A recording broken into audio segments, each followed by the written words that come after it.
years ago, I wrote an article called Novel Methods of Injury Rehabilitation, okay? And during that article, I coined the acronym METH, which stands for Movement, Elevation, Traction, and Heat. I can't tell you how many phone calls I've received, how many interviews I've done from this acronym, how popular it is today. Earlier this year, a man by the name of Gary Rhino, who wrote a book called Iced, he sent me a copy.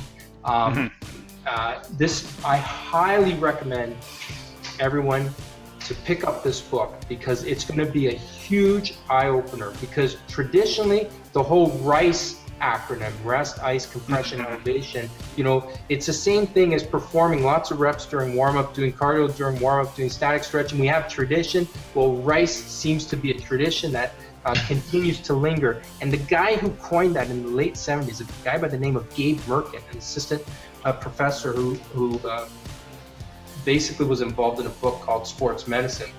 He himself has done a 180 and has said, you know, I think I may have done people a disservice by recommending this RICE acronym, because what we have found is that it may not be the most effective way to treat an injury. In fact, the opposite might be better, okay? And so we know that inactivity may not be the best approach. Being active and actually promoting heat, promoting blood, promoting circulation to the area is how the body heals. And by trying to ice it, for instance, you hinder inflammation. Well, the healing process has three parts to it. The first is inflammation, the second is repair, and the third is remodeling.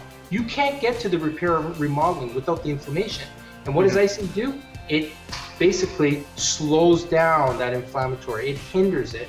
And if you take something like a non-steroidal anti-inflammatory drug, it completely stops it in its tracks. Yeah. So all you're doing is you're delaying the process, right?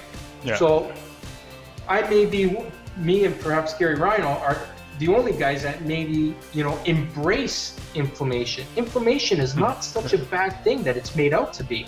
It can be bad in a chronic sense. Yeah, exactly. Yeah. Yes, absolutely. Chronic inflammation is not something that you're looking for, but in the acute stages, it's absolutely necessary.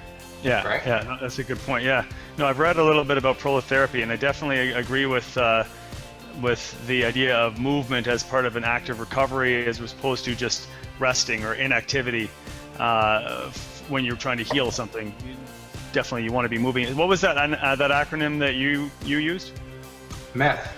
METH. I mean, all you have to do is just Google METH, and you're going to get a whole slew. You'll see how popular this is these days, right? People are starting to embrace it more.